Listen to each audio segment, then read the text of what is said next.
बच्चों, आज हम लोग पुष्पभूति वंश के जो बचे हुए पोर्शन थे उसका समाधान तलाशेंगे। क्या बचा हुआ था और हमें आज क्या करना है। अब हम देखते हैं हर्षवर्धन को। ठीक है, तो पुष्पभूति वंश का जो यशस्वी शासक है वो कौन है? आप कहोगे कि वो हर्षवर्धन है। क्लियर? अब हर्षवर्धन का समय क्या है? तो आप कहोगे 606 है। कहाँ तक है? 647 ईस्वी है। क्लियर? और बच्चों, हम लोग आगे जाएं इसके पहले, वैसे तो हम बता चुके हैं लेकिन फिर भी आपको याद दिला दें कि ये जो 606 है इसे हर्ष संवत भी कहा जाता है। हर्ष संवत। और आप जानते हैं ना कि इसका मतलब हो जाएगा एक हर्ष संवत इक्वल टू होगा 606 ईस्वी या एडी। ठीक है ना? हर्षवर्धन का ये शासन है।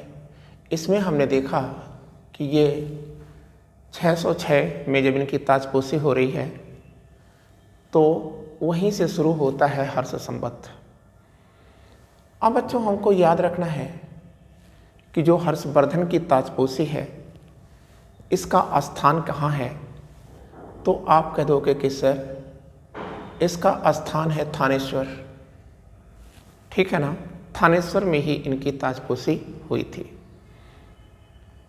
अब अगर आपसे इनका जन्म पूछा जाता है तो ऐसे तो पूछा नहीं जाता, लेकिन फिर भी आप चाहें तो इनका ये देखिए 591 ईस्वी में हर्षवर्धन का जन्म ये थानेश्वर में होता है। ठीक है, ये किसके बेटे हैं? आप ये सब पढ़ चुके हैं। ठीक है, प्रभाकर वर्धन के 2 बेटे रहे हैं, एक राजवर्धन है, दूसरे हर्षवर्धन है, और एक बेटी रही है राजश्री। ठीक है, तो वह चीज़ आप सब पढ़ चुके हैं। अब हमको यहाँ एक चीज़ जानना है कि जो हर्षवर्धन है इनकी उपाधि क्या है। तो अगर हम इनकी उपाधियों की बात करें, हर्षवर्धन की उपाधि की बात करें, तो बच्चों हमको याद रखना होगा कि उन्होंने शीलादित्य की उपाधि को धारण किया था। शीलादित्य की उपाधि को धारण किया था। ठीक है, तो अब आप याद रखिएगा कि शीलादित्य और प्रतापशील, ठीक है, प्रतापशील, ये 2 उपाधियों के बारे में आपसे पूछ सकते हैं वो। तो आप याद रखिएगा कि शीलादित्य और प्रतापशील ये दोनों उपाधियां उनको एक बौद्ध भिक्षु ने दिया था, और उस बौद्ध भिक्षु का नाम है क्या? अवलोकितेश्वर बोधिसत्व है। ठीक है, अवलोकितेश्वर बोधिसत्व। ठीक है, और शीलादित्य की जो उपाधि है, इसी उपाधि के साथ ये कन्नौज में सत्तासीन होते हैं। क्लियर ना? और अब एक उपाधि तो ये हो गई, दूसरी उपाधि ये हो गई। अब तीसरी उपाधि तो आप जानते ही हैं कि यह भाई सम्राट हैं, अर्थात राजाओं के राजा हैं, तो उस दृष्टिकोण से यह महाराजाधिराज की उपाधि को धारण करते हैं। ठीक है, अब एक चीज़ ये देखिए, ये लिखा है परमेश्वर। तो बच्चों, आपको ये याद रखना होगा, देखिए महाराजाधिराज से क्या सिद्ध हो गया कि इन्होंने सामंतों पर शासन किया है, मतलब राजाओं के राजा हैं ये। ठीक है, तो राजा कौन है? सामंत हैं। ठीक है, और उनके बॉस कौन है? तो आप कहेंगे महाराजाधिराज हर्षवर्धन। ठीक है, अब यहाँ पर परमेश्वर लिखा है, तो परमेश्वर का मतलब तो भगवान होता है ना। तो इससे ये सिद्ध हो जाता है कि हर्षवर्धन अपने को जमी पे देवता मानते थे, अर्थात वे दैवी उत्पत्ति में विश्वास करते थे। दैवी उत्पत्ति में ये विश्वास करते हैं। ठीक है ना? और आप एक इनकी उपाधि आप और याद रखिएगा, और वो है सकलो उत्तरापथ। सकल उत्तरापथ के स्वामी हैं। ठीक है, सकलो उत्तरापथ। ठीक है, उत्तरापथ मतलब उत्तर भारत के संपूर्ण भूभाग के स्वामी होने के कारण इन्होंने सकलो उत्तरापथ की उपाधि को धारण किया था। अब इसके बाद हमारे सामने एक प्रश्न आता है कि वो आप जान लें कि हर्ष उच्च कोटि के साहित्यकार भी थे, साहित्यकार थे। अब साहित्य में ये किस विधा के माहिर थे? आप कहेंगे सर ये बहुत उच्च कोटि के नाटककार थे।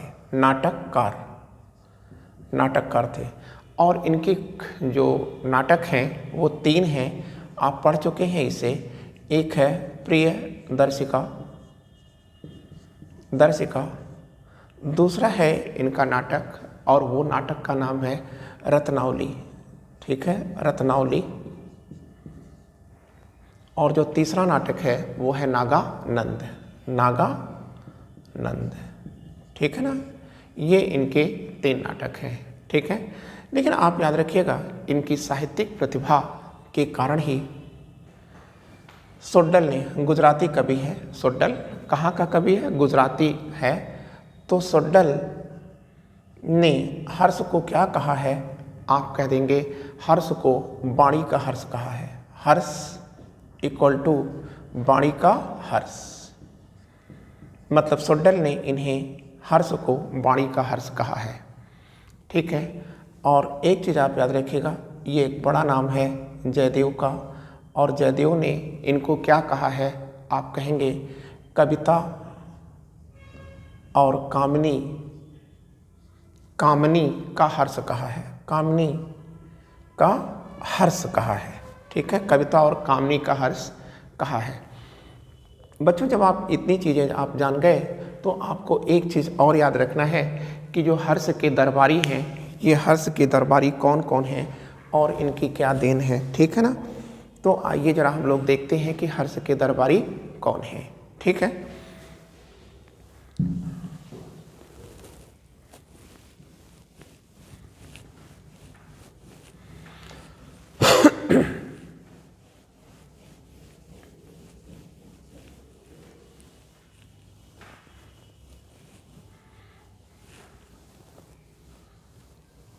तो बच्चों जो हर्ष है ना, तो हर्ष के जो दरबारी हैं, आइए हम लोग देखते हैं इनके बारे में। तो देखिए जो हर्ष के दरबारी हैं उसमें बाणभट्ट का नाम बहुत ही महत्वपूर्ण है, ठीक है।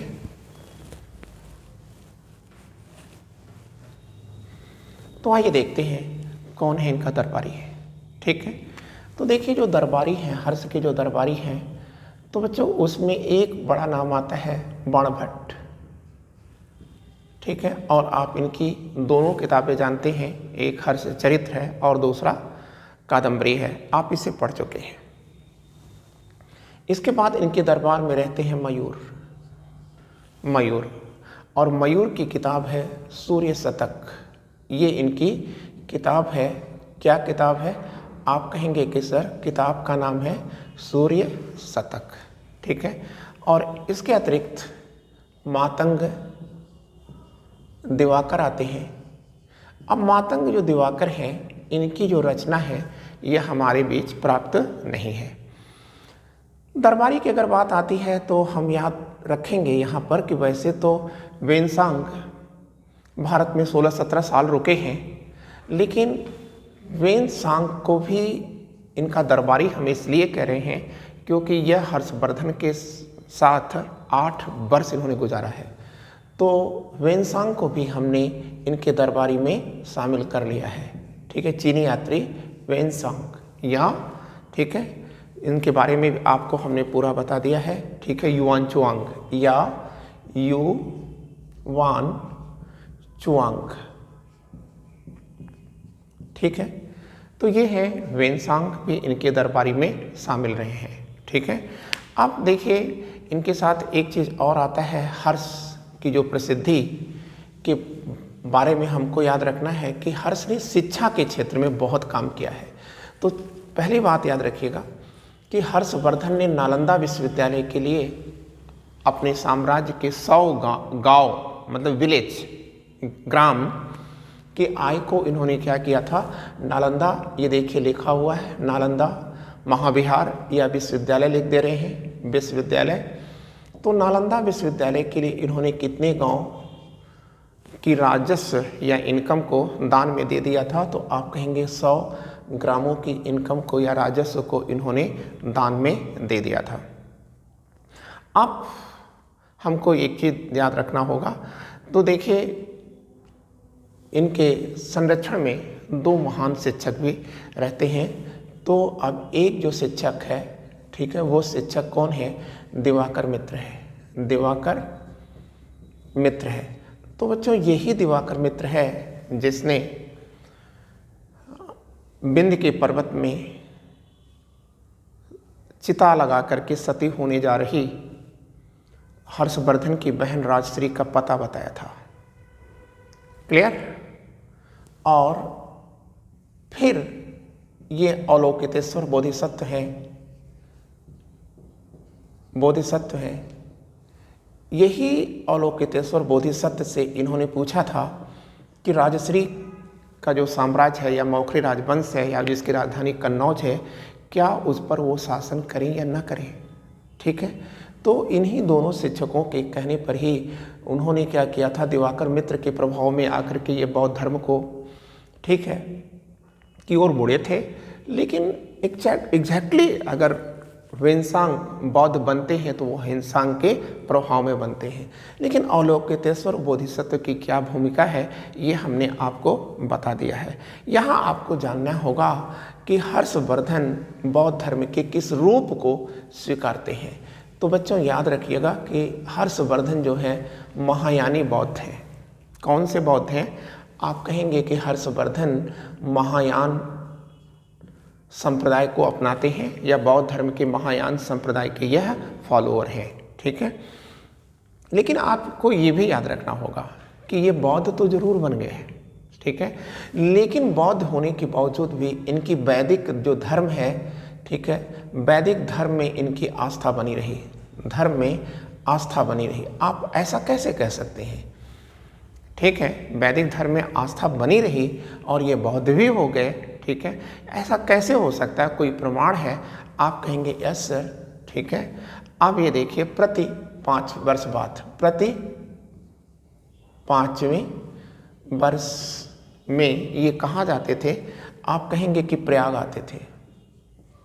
और यहीं प्रयाग में संगम के तट पर, गंगा और यमुना के संगम के तट पर ये करते क्या थे? तो महामोक्ष परिषद का आयोजन करते थे। महामोक्ष परिषद का ये क्या करते हैं? आयोजन करते हैं। यह महामोक्ष परिषद 75 दिन तक चलती थी और यहीं पर ये करते क्या है? ठीक है, 3 देवताओं की उपासना भी करते थे। तो देखिए भाई, ये तो ठीक है कि वह सूर्य की उपासना करते थे, शिव की भी उपासना करते थे, तो ये वैदिक लोग हैं। और ये देखिए, बौद्ध या बुद्ध की भी उपासना करते थे। ये वर्णन कौन देता है या विवरण कौन देता है? आप कहोगे कि सर चीनी यात्री वेन सॉन्ग देते हैं। कौन दे रहा है इनका विवरण? वेन सॉन्ग देते हैं। कहाँ देते हैं? सियूकी में देते हैं। सियूकी में कहाँ देते हैं?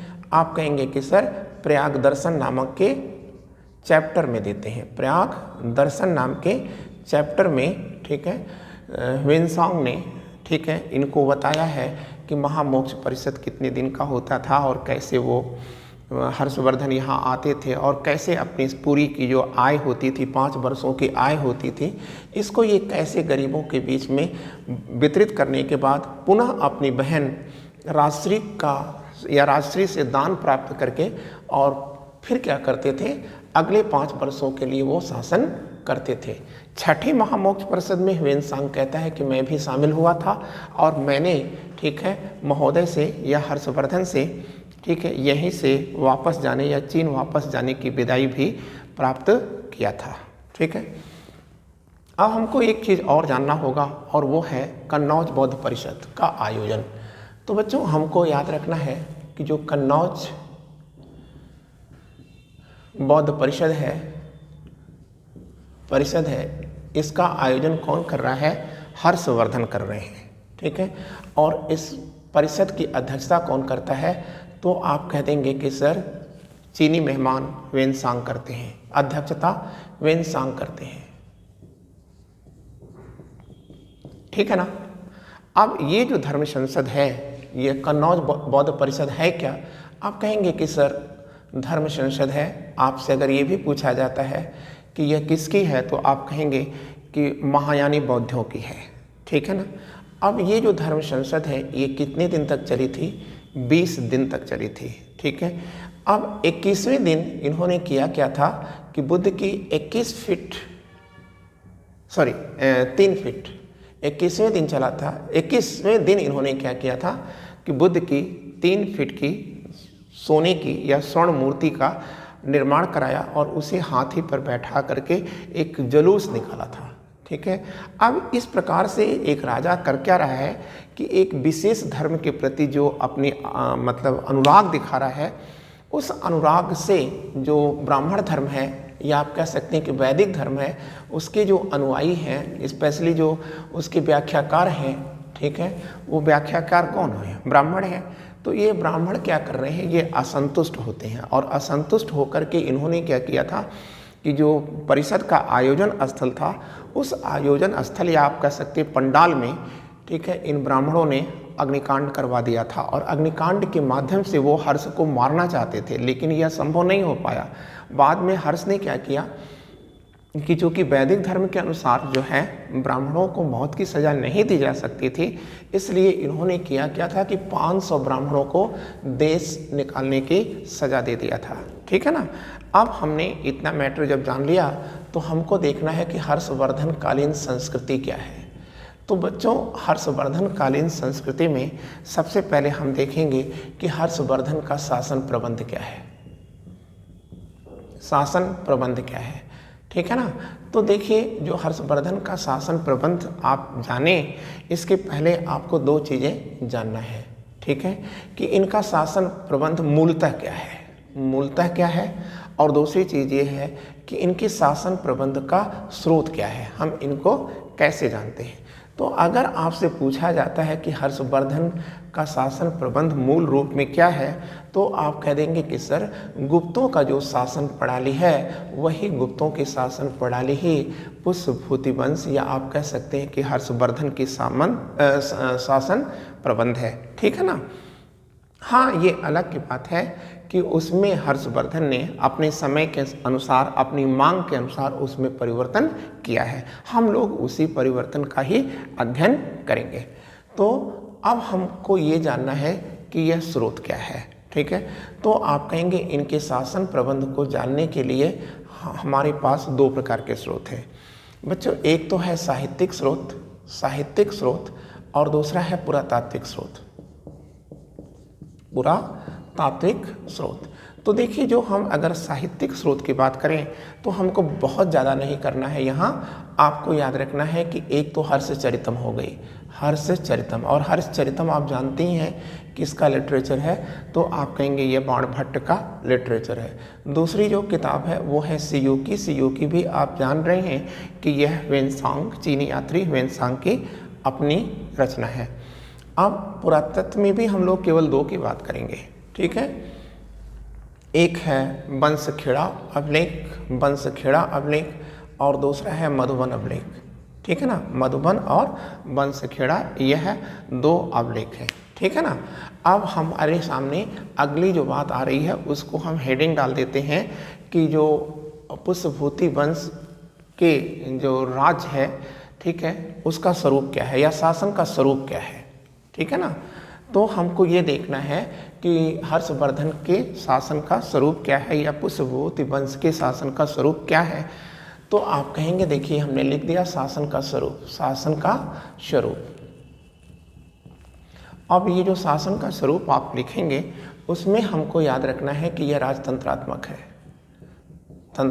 है, मतलब आप कह सकते हैं कि राजतंत्रात्मक, मतलब आप कह सकते हैं कि यह जो पूरी इनका सिस्टम है वो मोनार्चियल है, ठीक है।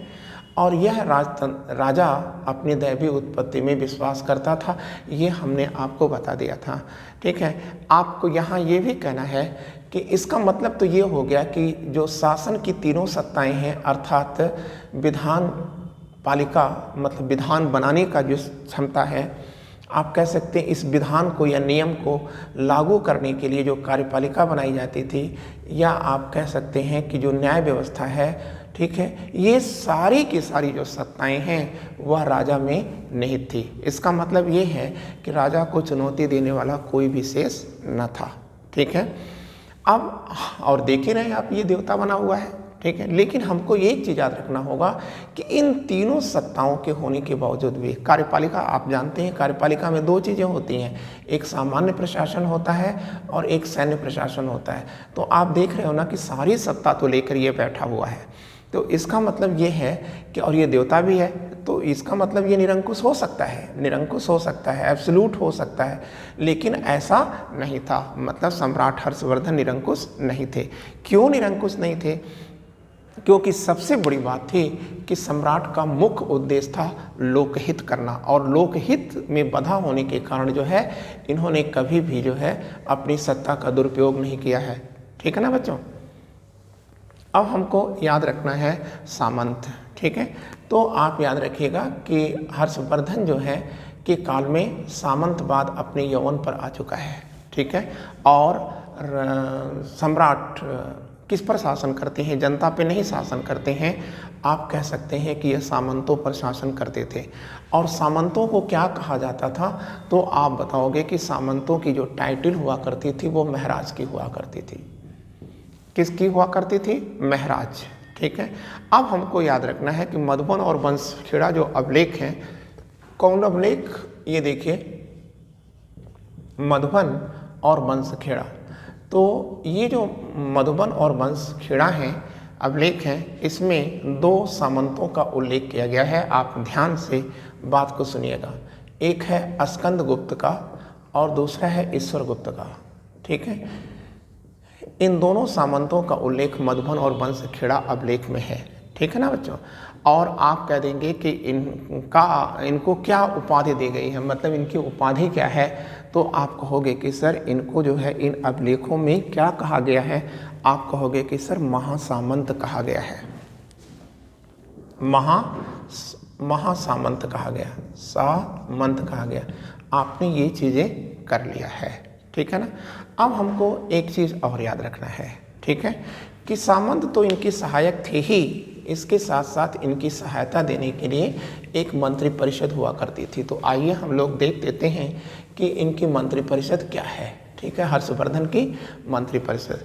तो बच्चों आप हेडिंग डाल दीजिए मंत्री परिषद।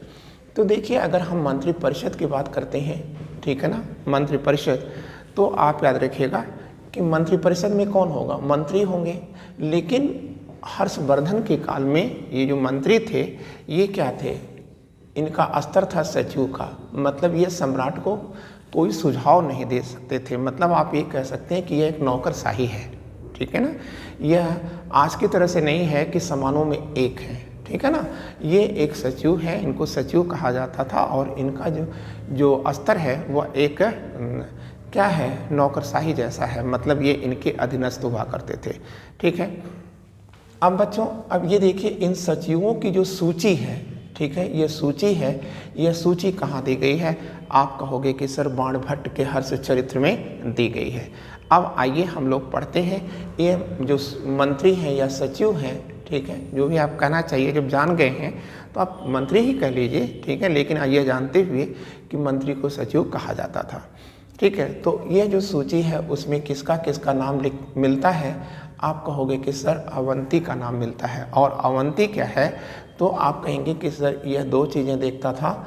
आप एक तो कहेंगे वैदेशिक संबंध को देखता था, वैदेशिक संबंध का निर्धारण करता था, और दूसरी चीज़ ये था कि यह युद्ध और शांति का भी मंत्री था। ठीक है ना? किसका? युद्ध और शांति, ठीक है, का भी यह मंत्री था या सचिव था। ठीक है, फिर देखिए दूसरा आएगा सिंहनाथ। सिंहनाथ क्या है इनका? ठीक है, वो क्या है? सेनापति है, सेनापति है, मुख्य सेनापति है। ठीक है ना? अब इसके बाद आएगा कुंतल। तो कुंतल क्या है? आप कहोगे कि सर कुंतल जो है यह अश्वारोही सेना का सेनापति है। मतलब आप कह सकते हैं हेड ऑफ द कैवलरी, अश्वारोही सेना का क्या है? सेनापति है। ठीक है, अब इसके बाद एक और नाम आता है स्कंदगुप्त। तो बच्चों जो स्कंदगुप्त है यह क्या है, हाथी या हस्ती सेना का सेनापति है। हस्ती या हाथी सेना का ये क्या है, सेनापति है। ठीक है, लेकिन ये जो सारे सचिव आपने पढ़ा है, इन सचिवों के ऊपर भी एक सचिव था जिसे भांडी कहा गया है। भांडी क्या है आप पढ़ चुके हैं, यशोमती का भतीजा था ये। ठीक है, तो भांडी जो है यह प्रधानमंत्री जैसा काम करता था, मतलब समस्त जो मंत्री हैं या सचिव हैं उनका भी यह प्रमुख था। अब यहाँ एक प्रश्न उत्पन्न हो जाता है अपने आप कि सेवा के बदले इनको वेतन कैसे दिया जाता था। तो आप कहेंगे कि हर्षवर्धन के काल में जो वेतन दिया जाता है वो बड़े अधिकारियों को, लाइक इनको, ठीक है, जैसे ये बड़े अधिकारी हैं, इनको तो वेतन के रूप में भूखंड दिया जाता था, बड़े बड़े भूमि के खंड दिए जाते थे, टुकड़े दिए जाते थे। लेकिन जो छोटे पदों पर कार्यरत लोग थे उनको क्या दिया जाता था, आप कहोगे कि सर उनको बदले में एक चीज़ दी जाती थी। और बच्चों वो क्या चीज़ था, आप कहेंगे नगद वेतन दिया जाता था। किसको, छोटे कर्मचारियों और अधिकारियों को। अब भूमिखंड तो नहीं दे सकते ना, तो उनको ये लोग करते क्या थे, नगद वेतन देते थे। अब बच्चों हम देखते हैं कि जो हर्षवर्धन का साम्राज्य है ये तो बहुत बड़ा साम्राज्य हो गया ना। तो आप कहेंगे कि ये साम्राज्य जो है, हर्षवर्धन का साम्राज्य अगर आप देखें तो उत्तर में हिमालय पहुंच जाता है। आप कह सकते हैं कि कश्मीर, वैसे तो ये विवादास्पद चीज़ है, लेकिन ये है कि हिमालय तक ये इनका शासन क्षेत्र था। और पूर्व में इनका शासन क्षेत्र जो है ये कामरूप था और पश्चिम में सौराष्ट्र था। तो आप देख रहे हैं कितना बड़ा साम्राज्य हो रहा है ना, सौराष्ट्र। और दक्षिण में ये कहाँ तक पहुँच गए थे, तो आप कहेंगे कि सर दक्षिण में ये विंध्य पर्वत तक पहुँच चुके थे। ठीक है ना, विंध्य पर्वत तक इनके साम्राज्य की सीमा थी। ठीक है ना, और ये कहाँ से शासन करते थे बाद में, पहले तो उन्होंने थानेश्वर से काम किया है, लेकिन जब राजश्री मर गई हैं, राजश्री के हस्बैंड गृह वर्मा की हत्या कर दी गई है, तब इन्होंने कन्नौज से शासन किया था। तो आप देख सकते हैं कि कितना बड़ा साम्राज्य था ना। तो इस बड़े साम्राज्य में बेहतर शासन करने के लिए इन्होंने क्या किया था, साम्राज्य का प्रशासनिक विभाजन किया था, जो प्रशासनिक विभाजन किया था, है ना। तो ये जो प्रशासनिक विभाजन है आप देखिए इन्होंने कैसे किया। सबसे पहले तो साम्राज्य को इन्होंने प्रांतों में बांटा, और आप पढ़ चुके हैं कि प्रांतों को क्या कहा जाता था, भुक्ति कहा जाता था। ठीक है, भुक्ति को, प्रांत मतलब प्रोविंस, ठीक है, भुक्ति कहा जाता था। भुक्ति को इन्होंने किस में बांटा था, आप कहेंगे जिले में बांटा था, विषय में बांटा था। ठीक है, और विषय को इन्होंने किस में बांटा था, तो आप कहोगे कि सर विषय को इन्होंने पाठक में बांटा था, और पाठक को किस में बांटा था, ग्राम में बांटा था। ठीक है, ग्राम में। तो भुक्ति का जो प्रमुख हुआ करता था, आप इसे थोड़ा सा सीरियस होकर सुनिएगा। ठीक है, आप कहेंगे भुक्ति के प्रमुख को लोकपाल कहा गया है, लोकपाल। और विषय के प्रमुख को विषयपति कहा गया है, ये आप पढ़ चुके हैं गुप्त में। ठीक है, विषयपति कहा जाता था। और पाठक के प्रमुख को पेटपति कहा जाता था। ठीक है ना। और जो ग्राम है ना, तो ये जो ग्राम का जो मुखिया होता था उसे ग्राम छपटलिक कहा जाता था, ग्राम छपटलिक कहा जाता था। और ग्राम छपटलिक की सहायता के लिए एक अधिकारी हुआ करता था जिसे कर्णिक कहा जाता था, मतलब लिखने उखने का काम यही करता था। ठीक है, और अब हमको एक चीज़ याद रखना है कि जो हर्षवर्धन की जो पुलिस व्यवस्था है, ठीक है, उस पुलिस को क्या कहा जाता था, तो आप कहेंगे कि सर देखिए जो पुलिस व्यवस्था का जो सबसे बड़ा अधिकारी था उसे दंडपाशिक कहा जाता था, दंडपाशिक कहा जाता था। लेकिन जो पुलिस के अधिकारी हैं, कर्मचारी हैं, पुलिसकर्मी आप लिख सकते हैं, पुलिसकर्मी को ये क्या कहते थे, आप कहेंगे कि सर इनको यह चाट और भाट कहते थे, चाट और भाट कहते थे। ठीक है ना। अब आप याद रखिएगा इनके काल में जो सड़कें थीं, ये सड़कें सुरक्षित नहीं थी। ठीक है, कौन कहता है, वेनसांग कहता है कि पुलिसकर्मियों के विकास के बावजूद भी यहाँ की सड़कें सुरक्षित नहीं हैं, क्योंकि वेनसांग कहता है कि वह कई बार जो है लुटेरों के जाल में या चंगुल में फंस चुका था। और वो कहता है कि जब वो गंगा नदी को पार कर रहा था, कौन कह रहा है, वेनसांग कह रहा है कि जब वह गंगा नदी को पार कर रहा था तो उस समय भी डकैतों द्वारा वह पकड़ लिया गया था। ठीक है ना। अब बच्चों हमारे सामने एक चीज़ और आता है, इनकी जो दंड विधान है, ठीक है, ये दंड विधान जो है बहुत कठोर हुआ करते थे। मतलब आप कह सकते हैं कि गुप्तों की तुलना में इनका जो दंड विधान था ये बहुत ही कठोर था, ठीक है ना। और देशद्रोह पर ये करते क्या थे, देशद्रोह में तो खैर कभी भी किसी ने माफ़ नहीं किया है, ये क्यों माफ़ करते, इनका जब दंड विधान ही कठोर है तो आप कह दीजिएगा कि देशद्रोह के आरोप में अगर किसी के ऊपर देशद्रोह का मतलब अभियोग सिद्ध हो जाता है तो ये करते क्या थे कि सीधे आजीवन कारावास देते थे, ठीक है। परंतु ब्राह्मण अपराधियों को ये करते क्या थे कि देश से ही निकाल देते थे, ठीक है। अब अगर हम लोग देखें कि हर्षवर्धन का चीन के साथ क्या संबंध है, ठीक है, चीन के साथ संबंध है, तो अगर हम लोग चीन के साथ संबंधों की बात करें बच्चों तो हमको एक चीज़ लर्न करना है, ठीक है, कि 7वीं जो शताब्दी है, 7वीं शताब्दी ईस्वी या एडी में भारत और चीन का जो संबंध था वो बहुत अच्छा संबंध था, ठीक है। आप कह सकते हैं, ठीक है, जो चीनी यात्री आता है वेनसांग, वह उसको यहाँ बहुत संरक्षण मिलता है, बहुत राजाओं का संरक्षण मिलता है। और खुद वेनसांग लिखता है सीयूके में कि उसने हर्षवर्धन के साथ 8 साल गुजारे हैं, 8 ईयर्स गुजारे हैं, ठीक है। फिर ये देखिए ज़रा, आप बहुत ध्यान से देखिएगा, ये लिखा है लियांग होई किंग, लियांग होई किंग, ठीक है। ये कौन है, आप कहेंगे लियांग हुई किंग, ये चीन के राजा थे और इनका दूत जो है ये हर्ष के दरबार में आया था। लियांग हुई किंग ये कौन है, आप कहेंगे चीनी सम्राट हैं, ये चीनी सम्राट हैं। और इनका जो राजदूत आता है उसका वह कहाँ आता है, आप कहेंगे वह हर्षवर्धन के दरबार में आता है, ठीक है। देखिए 643 ईस्वी में एक और दूत आता है चीन से हर्ष के दरबार में, और वो कौन है, आप कहेंगे कि सर वो है ली ए पियायो, पियायो, तो ली ए पियो, ठीक है, ये 643 में ये हर्षवर्धन के दरबार में आता है, ठीक है बच्चों। अब हमको एक चीज़ याद रखना है कि शासन की बात हम लोग कर रहे हैं तो हमको एक चीज़ याद रखना है कि हर्षवर्धन ने अपनी माँ की सती होते हुए देखा था और हर्ष ने सती प्रथा पर जो है प्रतिबंध लगा दिया था, ठीक है। सती प्रथा पर कानूनन रूप से इन्होंने प्रतिबंध लगा दिया था। अब हमारे सामने एक ही point examination point of view से बचता है, वो है हर्ष के अंतिम दिन क्या है, हर्ष के अंतिम दिन। तो बच्चों हर्ष हैं और हर्ष की पत्नी कौन है, हर्षवर्धन आप लिखेंगे तो हर्षवर्धन की जो पत्नी है वो है दुर्गावती, ठीक है ना, कौन है, दुर्गावती है। तो हर्षवर्धन और उनकी पत्नी दुर्गावती से 2 बच्चों का जन्म हुआ था, ठीक है। कौन कौन, 2 बच्चों का जन्म हुआ था।